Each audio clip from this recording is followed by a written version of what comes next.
Não, pessoal, o Buffett, o Barsi, eles não ficaram ricos com juros compostos. E se você acredita que eles ficaram ricos com juros compostos, é porque provavelmente não, você está confundindo duas coisas completamente diferentes. E essa confusão talvez seja o maior dos problemas da popularização da educação financeira aqui no YouTube, e que isso atinge pressupostos econômicos importantes. Porque, de fato, se você acredita que o Buffett ficou rico com juros compostos, você vai começar a acreditar que a diferença de ter 3, 4 bilhões de reais em 30 anos de esforços de poupança para ter 20 mil reais é uma diferença de volume, não uma diferença de essência, como de fato é.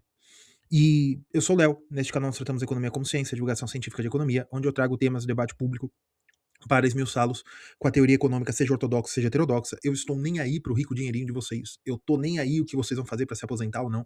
Eu não me importo com isso. O que eu me importo é com a teoria econômica. E o vídeo de hoje pode parecer que eu estou falando de um ponto estritamente de terminologia. Não. Veja, finanças é uma área de economia. E você tem a teoria da firma de microeconomia, você tem as áreas que aí pode se eclipsar mesmo com administração, com finanças corporativas, com microeconomia, mas o ponto fundamental aqui, pessoal, é explicar para vocês que vocês parecem, pelos comentários, principalmente do vídeo anterior que eu fiz, que vocês não sabem muito bem a diferença de juros para dividendo. Vocês não sabem a diferença de um investimento em renda fixa para um investimento em renda variável. Vocês acham que é só o retorno, mas é na essência, de fato. E o vídeo anterior que eu fiz, os dois últimos vídeos, um que eu mostrei que juros compostos não é a maravilha toda, vocês estão pensando, e depois eu dei alguns esclarecimentos sobre o problema da matemática financeira para essas questões, as pessoas começaram a falar assim, então você está falando que o Buffett, que eu acho que é assim que escreve o nome dele, ou que o Barsi, mentiram, que eles não ganharam dinheiro com juros compostos? Não, não ganharam. Não foi com juros compostos. O dinheiro deles não veio com juros compostos. Não veio. Os dois, o Barça até mais, né?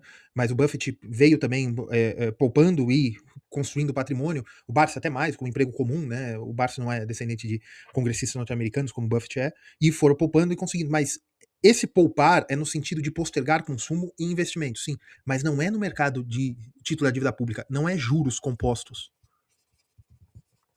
Não é isso aqui. Não foi isso que enriqueceu eles. Porque o que eu preciso dizer para vocês primeiro, para mostrar o erro e como isso como isso impacta a vida de vocês. Porque antes de falar do Buffett e do Barsi, né, nós precisamos falar o seguinte: o que são juros? Juros, pessoal, são a remuneração do capital financeiro se ele estiver em dívida. Simplificando muitíssimo, tá, pessoal? Juros é o preço do dinheiro. Então, o que consegue pagar juros? Apenas dinheiro ou quase dinheiro. Ou quase dinheiro. O que é isso? Depósitos à vista, depósitos, né, que podem se transformar em depósitos a prazo, evidentemente para pagar juros, mas dinheiro e títulos de dívida. Isso é dinheiro e quase dinheiro, tá? Então nós podemos simplificar e dizer que juros são a remuneração de uma dívida. E aí você vai ter um negócio chamado principal, que é o que você tomou emprestado ou que você emprestou. Se você é um investidor, você é o que emprestou, é o que deu emprestado, e se você é o devedor, você é o que tomou o emprestado, tá? Mas principal é o que de fato foi negociado em primeiro momento. Então, quando você compra um título da dívida pública de 100, esse é o seu principal. Principal igual a 100, tá? E aí, entendendo isso, é o que não faz sentido chamar de juros compostos o que o Barça e o Buffett fizeram, mas deixa eu terminar aqui com os juros. Que, ó, existe um principal. E esse principal é o quanto você deu de. Você deu no primeiro momento para celebrar para comprar aquele título, para celebrar aquele contrato, esse tipo de coisa, tá? E existe uma obrigação contratual. A obrigação contratual é o quanto esse principal vai ser remunerado, o tempo e uma série de coisas aí, a forma de pagamento, esse tipo de coisa, beleza.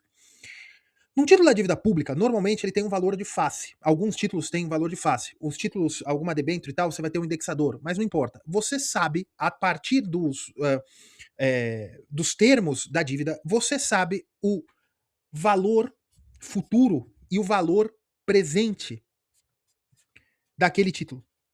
Você sabe quanto o título vale hoje e quanto ele virá a valer daqui a um tempo. Evidentemente, se ele for pós-fixado, você pode ter uma estimativa, né? Que é pós-fixado Selic. Eu não sei quanto vai ser a Selic daqui a 10 anos, mas eu posso fazer uma estimativa, tal. Mas você consegue fazer valor presente. Você consegue fazer valor futuro por estimativa, evidentemente. Mas esses títulos ou têm valor de face, ou você consegue desenvolver o valor futuro, o valor presente, por uma equação matemática. Tá? Até aqui é matemática financeira. E isso se aplica aos títulos de dívida pública, a CDB, a debêntures, a empréstimos e outras operações que existem uma relação de credor e devedor. Tá? Agora, o Buffett e o Barsi investiram em dívida pública? Eu tô falando deles porque eles são os bilionários que ganharam dinheiro no mercado financeiro, que nós temos mais fresco na memória.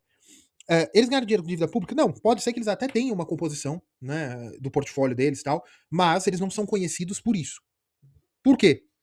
Onde o Buffett e o Barsi ganharam dinheiro, evidentemente, segundo suas próprias biografias ou pessoas que falam deles. Eles ganharam dinheiro, evidentemente, efetivamente, no mercado de ações.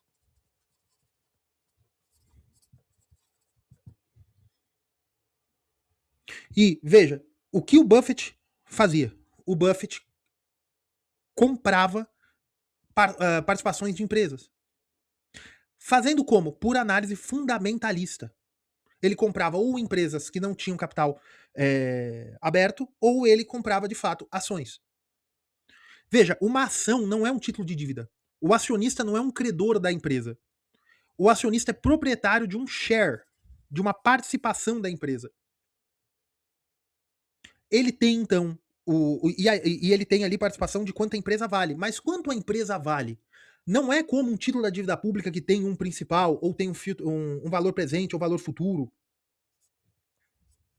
Né? Valor presente, ou valor futuro. Não é como um título da dívida. Uma empresa tem um valor que é dado pelo mercado, as outras pessoas veem o valor da empresa, e tem uma série de maneiras de se calcular. Mas, daquele valor que a empresa vale, você tem o seu percentual de participação daquela empresa. Se você tem 5%, você tem 5% de X. Se você tem 10% da empresa, você tem 10% de X, naquele momento. A empresa não possui um principal conhecido. Não tem valor de face, não tem termos contratuais. A empresa tem capital intangível, tem processos, patrimônio, receita, despesa, dívida, capacidade produtiva, know-how, tem uma série de coisas que agregam valor à empresa, mas eu não sei quanto que vale a empresa. E para eu saber quanto vale a empresa, eu vou aí de um negócio chamado valuation. E no valuation é exatamente isso. É tentar calcular quanto vale uma empresa. E não dá para saber isso de forma categórica. De fato, existem várias formas, várias metodologias de calcular o valor de uma empresa. E também tem setores, tem formas mais coerentes dependendo do setor, tá? Dependendo as próprias qualidades da empresa, de fato. Você pode analisar fluxo de caixa descontado, você pode olhar para o patrimônio, que é isso. Se uma empresa, estão te oferecendo uma empresa por 200 mil reais, aí você quer saber se essa empresa vale 200 mil reais. Aí você vai ver, a empresa tem 4, 5 caminhões, cada um de R$500 mil, e tem um terreno de 10 milhões de reais. Você vai falar, tem alguma coisa errada, porque o patrimônio vale muito mais do que a empresa. Então, evidentemente, que você vai ver que a empresa tem uma dívida aí muito maior, que vai quase todo o patrimônio. Aí você vê que o valor está certo. Veja, tem uma série de maneiras de verificar o valor da empresa. Mas você pode ver uma empresa toda cheia de dívida, mas essa empresa é dona de um monte de patentes, um monte de máquinas, equipamentos, tem uma marca que vende muito no mercado. Então, não é fácil você bater o martelo de qual é o valuation certo de uma empresa. Você pode até analisar fluxo de caixa descontado, mas se estiver no meio de uma crise, se estiver no meio de uma crise reputacional, você acha que a empresa vai valer mais ou menos? Isso é bem complicado. Aí você vai para capacidade futura na geração de caixa. E uma empresa muito madura, com fluxo de caixa previsível, pode ser necessário até uma análise distinta. Eu não quero entrar na teoria do valuation, mas entende o seguinte: não dá para saber quanto uma empresa vale batendo o martelo. Você tem que fazer toda uma análise. Não é que nem o seguinte: pô, quanto que vale sua carteira de títulos da dívida pública? Soma ali. Faz valor presente, valor futuro, vê aí o que você faz dependendo do vencimento. Faz ali direitinho, ou se é pré-fixado, veja aí quanto que vai valer no futuro, quanto que valeria agora. Vê tudo direitinho, você vai saber. Você vai ter um número. Você vai ter um número nominal. Agora, empresa não. Não dá para saber para fins de valor de fato da empresa. Se você vai vender a ação, aí é de fato quantas pessoas querem pagar na ação. Porém, se você tem como patrimônio seu uma empresa, Quanto vale se alguém quiser comprar? É complicado. Um investidor experiente, ele pode entender uma metodologia, ele pode desenvolver uma metodologia própria, uma adaptação dentro da metodologia dele, para fazer, porque ele pode, de fato, ter uma, por experiência, ou por muito estudo, por experiência, ou normalmente ambos, ele consegue identificar o valor da empresa pela sua especificidade. E isso faz com que alguns investidores tenham a capacidade de avaliar muito bem se a empresa, principalmente de capital aberto, tá barata ou cara. A mesma conta que a gente fez aqui para ver se a empresa que estão pedindo 200 mil, mas ela tendo aí quase 12 milhões de reais de patrimônio, se ela tá barata ou se tá cara, você consegue ver se ela tem dívida, essas coisas. Mas uma empresa muito grande que você vai para comprar as ações, vamos supor que cada ação da empresa, cada ação tá 10 reais. E aí que você tem, cada ação da empresa tá 10 reais. Aí você vai por patrimônio líquido, você vai por um monte de coisa, você vai ver lá tal, e você é o Buffett. Aí você olha e fala, pô, tá 10.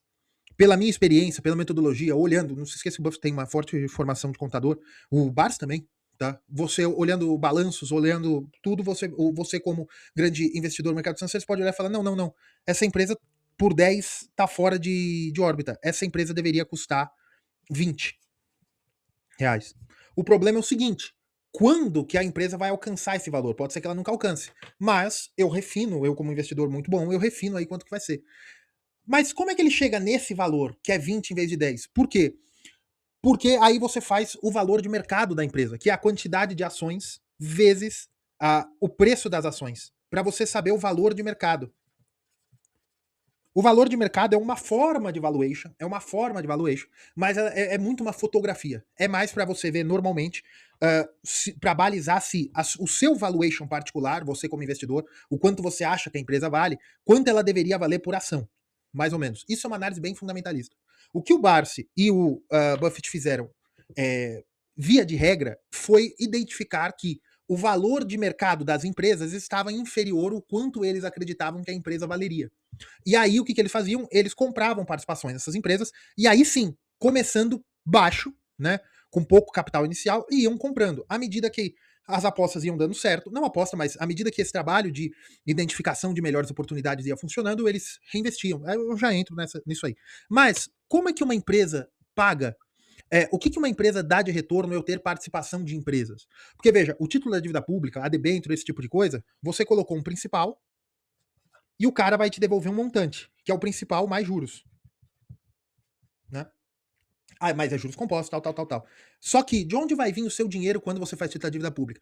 O seu credor, o devedor vai lhe pagar o principal mais corrigido por juros ou por outro indexador, né, que pode ser juros mais inflação, esse tipo de coisa, ele vai te devolver. Uma empresa, por que você compra ações da empresa? Por que você quer comprar partes de empresas? Por quê? Você consegue ganhar de duas maneiras. Empresa não paga juros. Empresa pode pagar juros com capital próprio, mas é outra coisa, tá? Mas empresa não paga juros. O que a empresa paga? A empresa paga dividendos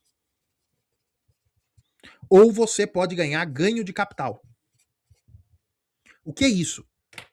Quando você compra uma ação, né? Você vai comprar a ação valia 10, né? Nesse exemplo. E aí você comprou uma quantidade X de ações, e aí agora a empresa tá 20, né? A empresa tá 20, né? Vamos ver aqui. O que você ganhou? Você ganhou 10. Você ganhou 2 por ação, perdão, né? Você divide. Você ganhou 2 por ação. Porque o preço das suas ações dobraram. O preço das ações dobraram, você dobra o valor investido. Né? Se você comprou 100 ações a R$1 e agora as ações foram para R$2, você tem R$200.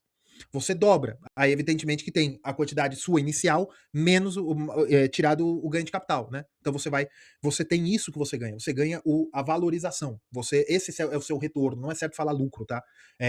Esse é o seu retorno. Você pode vender as ações com lucro operacional, né? Que é a sua operação de venda. Mas na verdade esse é o retorno que você tem, que é ganho de capital. Ou você pode ganhar também por dividendos, que é dividendos. As empresas têm lucro.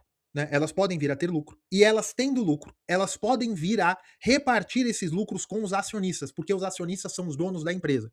Léo, evidentemente, quando ela tem lucro, ela divide com os acionistas. Não. Por quê? Porque a empresa pode ter que reinvestir as ações, as ações não, reinvestir os lucros na empresa para novas máquinas, equipamentos, aumento da capacidade fabril, desenvolvimento de pesquisa e tecnologia, uma série de coisas que a empresa pode precisar fazer que não vai distribuir dividendos.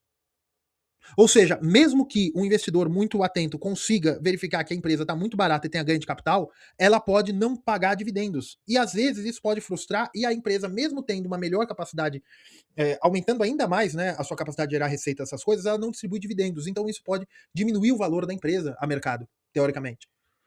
Mas isso é durante curto prazo. Mas quanto tempo você vai viver também, né? Só isso pra você entender. Às vezes um curto prazo do mercado é mais longo do que a idade média dos investidores, vamos colocar assim, né, no mercado. Eles podem ser forçados, eles podem ficar ilíquidos. Uma série de coisas também que tem que ser colocada. Mas, dito o ganho de capital, os dividendos são eles são coligados, né? Empresas que dão mais dividendos podem ter maior valorização, mas também o ciclo de pagamento das ações também, o pagamento de dividendos também tende a afetar, faz volatilidade nas ações, esse tipo de coisa. O importante é, não existe garantia que a empresa vai ter lucro, não existe garantia que a empresa vai pagar dividendos, não existe garantia que a empresa vai continuar existindo daqui a 10 anos, não existe garantia que você vai ter um retorno do seu principal, pelo menos. Do que você colocou, o principal aqui usar de maneira errônea, né? Não vai ter garantia que volta o que você colocou. Por quê? Porque uma vez que você compra as ações, você está pagando um preço para ter shares nas empresas, mas isso não significa que você vai ter retorno. Então, de onde veio o dinheiro do Buffett e do Barsi? Não veio de juros compostos. O que veio foi o seguinte: os ganhos que eles tinham por dividendos e por ganho de capital, eles reinvestiam na compra de mais ações. Só que é o seguinte: para juros compostos, você pega o quanto você fez, né? Por exemplo, pagando 100, que pague 15% ao ano. Aí você vai ganhar 15 aqui, certo? Aí você joga 15% de novo, por isso que é exponencial. Aqui não dá para fazer isso em ações. Por quê? Porque se você tem uma quantidade de ações que pagam um dividendo, né, dividendo por ação, para você aumentar suas ações, esse preço das ações pode ter subido. Então, não dá para falar que tá te pagando 1% por ação. 1% pelo preço da ação, porque o seu preço médio pode ser distinto do preço da ação no mercado agora. Tem uma série de coisas, então não dá nem. Você tem que acertar também a entrada, você tem que acertar a saída. Por quê? Porque isso aqui, investimento em capital em ações, é investimento no mercado financeiro de fato. Você está fazendo investimento de capitais. A negociação de capitais. Qual é o seu preço médio? Qual é a dinâmica de lucros de reinvestimento da empresa? Tem uma série de coisas. Além de que não funciona também pela lógica de principal vezes principal, que é multiplicado pelos juros elevado ao tempo dos fatores. Não dá para usar isso. Mas eles compravam, eles ganhavam os dividendos, né, os yields, e aí eles compravam mais ações. Poderiam comprar ações da mesma empresa, poderiam comprar ações de outra empresa, poderiam ficar um tempo sem comprar ações daquela empresa porque eles identificavam que o preço estava se equiparando ao valuation que eles colocaram, ou que aconteceu alguma coisa, eles entenderam que eles tinham que desinvestir daquela empresa. Uma série de coisas. Só que o importante é o seguinte: o patrimônio dedicado à compra do mercado de capitais aumentava. Por quê? Porque o retorno do mercado de capitais voltava ao mercado de capitais. Só que isso aqui não é juros compostos, isso aqui é compounding, ou reinversão de lucros. Isso não é juros. O dinheiro deles veio da capacidade de identificar diferentes situações do mercado. E isso é um trabalho de analista muito bom, os melhores do mundo, vamos dizer assim. É estudar balanço. E você não consumir o principal, e o que eles faziam de fato é o seguinte: tanto o Barsi como o Buffett, sem entrar nas polêmicas aqui, eles são conhecidos por uma propensão marginal a consumir muito baixa. Mesmo tendo fortunas, eles consomem pouco. Se comparado percentualmente a sua riqueza é praticamente nada, né, percentualmente. Porém, mesmo com pessoas de renda média, eles consomem pouco, né? Devido às proporções. O Barsi eu tenho mais certeza, o Buffett não sei. Mas eles consomem pouco. E isso faz com que, de fato, eles invirtam ainda mais dinheiro para aumentar o bolo. Mas isso não é com juros compostos, gente. Isso é compounding. Porque dizer que isso é juros compostos, que só porque você tem um valor, esse valor dá algum. Você tem um capital inicial. Esse capital inicial paga uma renda. E aí você pega essa renda para comprar mais capital, para transformar em capital inicial, isso é juros compostos?